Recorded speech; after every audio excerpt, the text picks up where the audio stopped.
Hello everyone and welcome back to my YouTube channel German Wali Ma'am. Let's refresh your vocabulary with these handy ways to replace the simple word yes in German.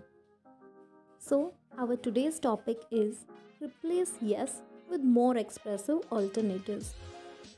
So, let's get started.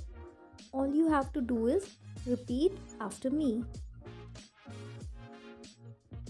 So, our first word is das stimmt. That's correct.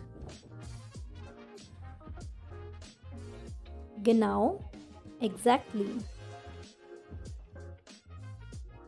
Ganz genau, absolutely right.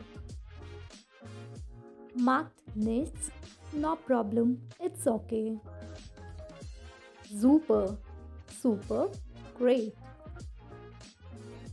Einverstanden, agree. Ich stimme dir zu, I agree with you. Du hast recht, you are right. Gut, good, okay. Weiter so, keep it up. Thank you. I hope you like my video. So, which of these do you use the most? And which will you try to include in your conversation? Let me know, comment below.